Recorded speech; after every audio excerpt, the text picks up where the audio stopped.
बहुत ही प्यारा से भजन है।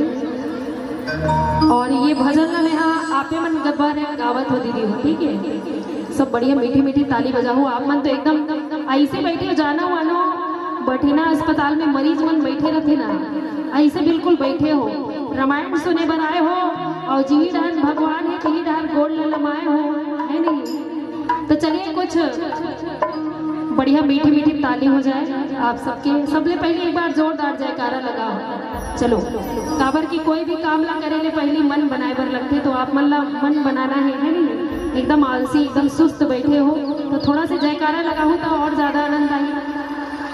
और कहते भी हैं कि आंखों से नूर मिलता है और होठों से सुरूर मिलता है। जी हाँ, कि आंखों से नूर मिलता है और होठों से सुरूर मिलता है। और जो भी मेरे राम जी के दरबार में आता है उसे कुछ न कुछ जरूर मिलता है, जरूर मिलता है। चलिएगा एक बार जोरदार ताली ही बजा दीजिए और जयकारा बोलिए राजा रामचंद्र की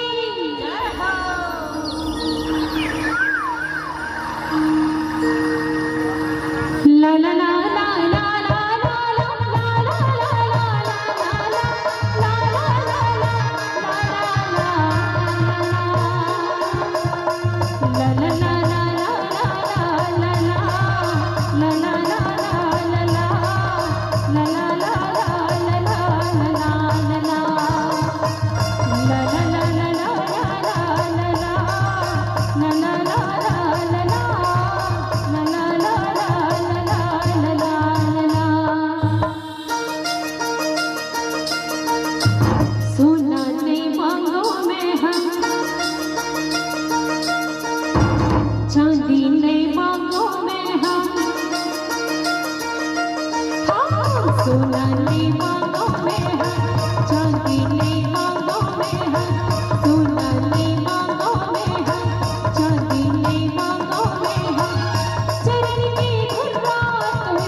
जिंदगी में